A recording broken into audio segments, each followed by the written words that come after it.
किशनपुर नाम का एक गांव था जहां पर सूरज नाम का एक लकड़हारा रहा करता था। लकड़हारा बहुत ही गरीब था।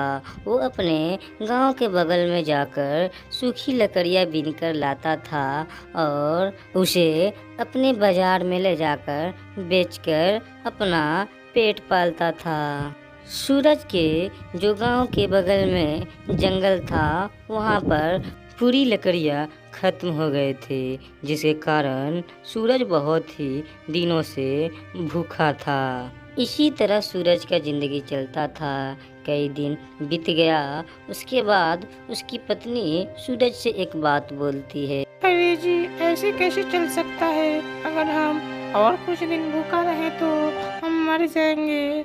आप ही कुछ करिए। गांव के बगल में तो अब लकड़ियाँ भी नहीं है कि आप लकड़ियाँ बीन कर लाएंगे। सूरज ये बात सुनकर सुबह होते ही वो अपने गांव के बड़े सा जंगल की ओर रवाना होता है।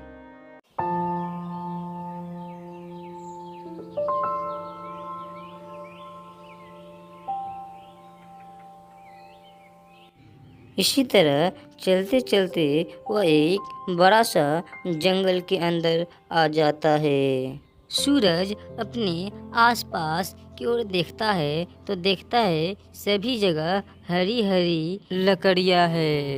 यह देखकर वह अपने मन में कुछ सोचने लगता है। अरे अरे बाप रे, इतना बड़ा सा जंगल में आया हूँ, यहाँ पर भी सूखी लकड़ियाँ कहीं भी दिख नहीं रही है। अरे बाप रे, ऐसे जिंदगी कैसे चलेगा?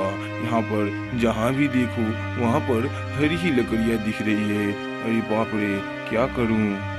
सूरज यह सब देखकर वो अपने मन में ही कुछ सोचकर अपने में ही कुछ बोलने लगता है।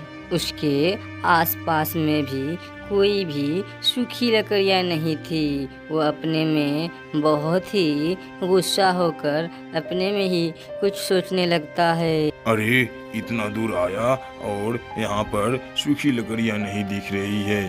अरे यहाँ पर तो सिर्फ हरी हरी ही लकड़ियाँ दिख रही है, कहीं भी सूखी लकड़ियाँ नहीं दिख रही है। अगर मैं इसी तरह घर चला गया तो मुझे आज भी भूखा ही सूतना पड़ेगा। ये बात वह सोचकर वह एक बड़े सा पेड़ के पास आ जाता है और वह अपने मन में कुछ बोलता है। अरे बाप रे, बहुत ही थक गया, थोड़ा सा आराम कर लेता हूँ, उसके बाद लकड़ियाँ बीनने जाऊंगा। सूरज ये बात सोचकर वह एक पेड़ के पास बैठ जाता है। अरे बैठ जाता हूँ, कुछ तो संतुष्टि मिली। कुछ देर के बाद मैं लकड़ियाँ बीनने दूसरा जंगल में चला जाऊंगा। उसी तरह बैठा था ही कि उसे बहुत ही जोर से नींद लग जाती है और वह वहीं पे सो जाता है। सो के उठने के बाद सूरज वो अपने में ही बोलने लगता है। अरे बाप रे बाप, अरे मैं किस तरह सो गया रे? मैं लकड़ियाँ बीनने जाना था दूसरे जंगल में। अगर मैं लकड़ियाँ बीनने नहीं जाऊंगा तो मुझे आज भी भूखा सूतना पड़ेगा।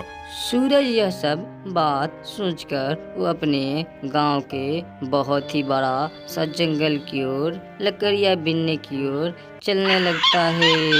रास्ते में जा ही रहा था कि सूरज को बहुत ही भयानक और डरावनी आवाज सुनाई देती है। सूरज बहुत ही डर जाता है और जमीन पर गिरकर चिल्लाने लगता है। अरे अरे, कौन हो? कौन हो? सामने आओ। कौन हो? कौन चिल्ला रहा है? आओ सामने आओ, सामने आओ। इसी तरह सूरज आवाज देने लगता है।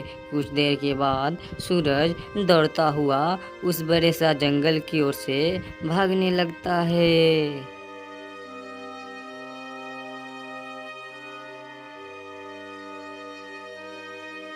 भागता हुआ सूरज वह अपने गांव के एक छोटे सा जंगल की ओर आ जाता है और अपने में ही कुछ बोलने लगता है। अरे बाप रे, इतना बड़ा सा आवाज किसका था? मुझे लगता है यह गांव वाली भूतिया थी, जो गांव में पहले आती थी वही भूतिया थी। इसी तरह गांव में आने के बाद इसी तरह वह बोलती थी। सूरज यह सब बोलकर उसी जगह पे कुछ देर आराम करने लगता है।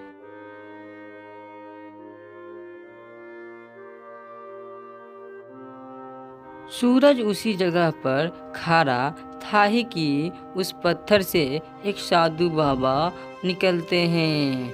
सूरज बहुत ही डरा जाता है। उसके बाद बाबा जी सूरज से कुछ बोलते हैं। अरे बालक, तुम क्यों डरा गए? उठो उठो, मैं ईश्वर की तरफ से भेजा हुआ एक साधु हूँ। सूरज यह सब सुनकर साधु बाबा के सामने खड़ा हो जाता है और साधु बाबा से कुछ बोलने लगता है। अरे बाबा, अगर तुम सच में ही ईश्वर की तरफ से भेजा हुआ साधु हो तो हमारा कहा तो आप मान जाएंगे। हमारा कहा ईश्वर के पास तो भेज देंगे, क्योंकि मैं बहुत ही दिनों से भूखे पेटे मैं और मेरी पत्नी सो रहा हूँ। अगर आप मेरी खबर ईश्वर के पास भेज देते हैं। सूरज अपनी सभी बातें साधु बाबा को बताता है। सूरज के बात सभी सुनने के बाद साधु बाबा सूरज से भी कुछ बोलने लगते हैं। अरे देखो सूरज, मुझे तुम्हारे लिए ही हमें ईश्वर ने भेजा है। तुम्हारा दुख देखकर मुझे रहा नहीं गया। जो तुम मांग लो बालक, मैं तुझे दूंगा। साधु बाबा सूरज से ये बात बोलते ही तो सूरज कुछ बोलता है। सुनिए बाबा जी, हमारा तो कोई भी नहीं है, सिर्फ एक पत्नी है जो 2 दिन से भूखे सो रही है। आप तो मददगार है, हमें कुछ मदद कर देते तो बहुत ही अच्छा होता।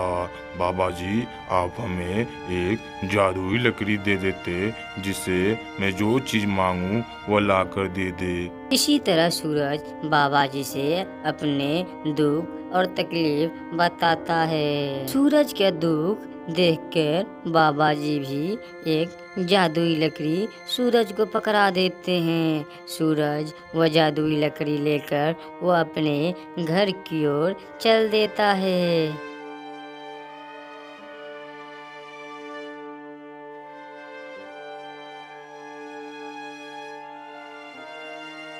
अपने घर पे आते ही सूरज यह सब बात अपनी पत्नी को बता देता है। सूरज और सूरज की पत्नी अपने वह जादुई लकड़ी से मांगकर अपने बड़ा सा एक घर बना लेते हैं और वह अपने अमीरी वाला जिंदगी फिर से जीने लगते हैं।